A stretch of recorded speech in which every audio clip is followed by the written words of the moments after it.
These huge crowds in Cairo's Tahrir Square protesting President Morsi's decision to grant himself those nearly unlimited powers.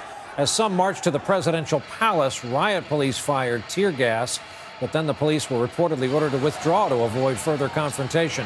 Morsi himself reportedly left the palace via a back door.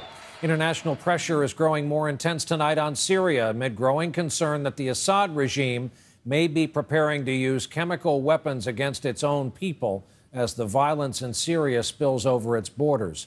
Our chief foreign affairs correspondent, Andrea Mitchell, is with us now with news tonight that NATO is stepping in to protect a strong U.S. ally. Andrea, good evening.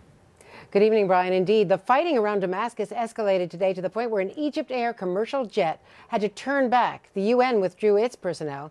So the question is, are we getting closer to a tipping point for the Assad regime? The war was closing in on Damascus today as rebels escalated their assault on the capital, and the Assad regime struck back with even more force. In Brussels today, NATO agreed to send Turkey Patriot anti-missile defenses. To anyone who would want to attack Turkey, we say, don't even think about it. Even Russia and China, Syria's key allies, joined the U.S. in warning Assad not to use chemical weapons. Russia's foreign minister said the use of weapons of mass destruction would have grave implications.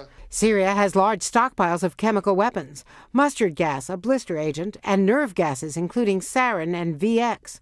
Only a few drops on the skin can kill. They're believed to be stored in warheads that could be fitted on hundreds of Scud missiles, in artillery shells, and in air-dropped munitions. After warnings from President Obama, Syrian state television said the regime would not use chemicals against its own people.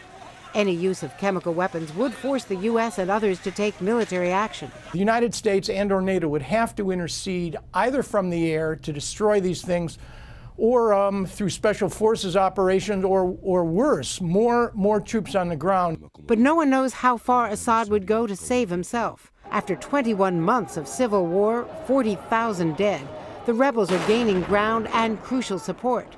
Britain, France, Turkey, and key Arab leaders have already recognized the opposition. U.S. officials say Hillary Clinton will announce next week that the U.S. is recognizing them as well, despite lingering concerns that extremists linked to al-Qaeda have joined the fighters. The other big worry is that once the regime falls, as most expect it eventually will, how to make sure that those chemical weapons stockpiles don't get into the hands of terrorists. Brian? Well, portions of this story sound very familiar. Andrea Mitchell in our D.C. newsroom tonight. Andrea, thanks.